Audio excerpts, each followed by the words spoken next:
Il est de bon ton de voir dans le modèle économique allemand la source d'inspiration majeure de l'efficacité. Ce serait le modèle à suivre. Il est vrai que son bilan est flatteur.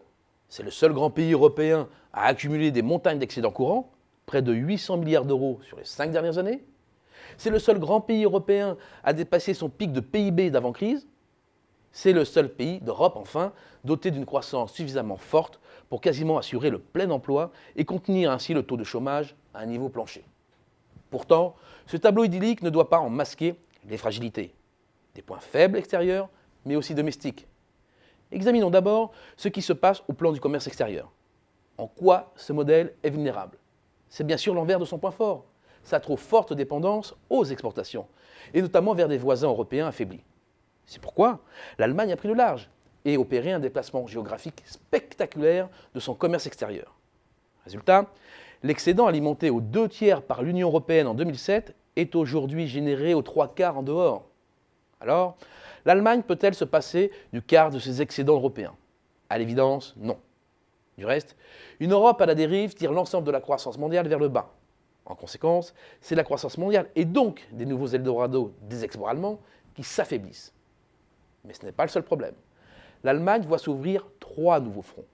D'abord, la Chine qui monte en gamme et vient titiller les industriels allemands sur plusieurs de leurs précarés.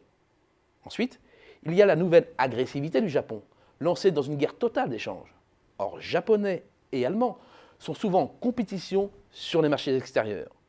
Et avec un yen qui a chuté de presque 22% depuis l'élection du nouveau Premier ministre fin décembre, les industriels japonais redeviennent de sacrés challengers.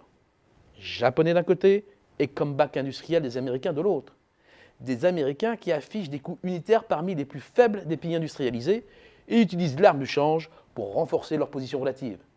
Sans oublier un coût de l'énergie en baisse grâce à l'exploitation du gaz de schiste au moment même où les choix énergétiques allemands renchérissent les leurs. C'est ainsi que le prix du kilowattheure pour l'industrie est de 10 cents aux États-Unis contre 16 en Allemagne.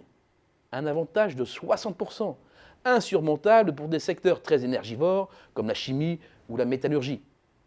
Examinons maintenant les points faibles internes à l'Allemagne. Il y a d'abord les revendications salariales. Après des années de vaches maigres, les salariés allemands sont devenus plus revendicatifs sous l'effet de la publication des bons résultats financiers de leurs entreprises.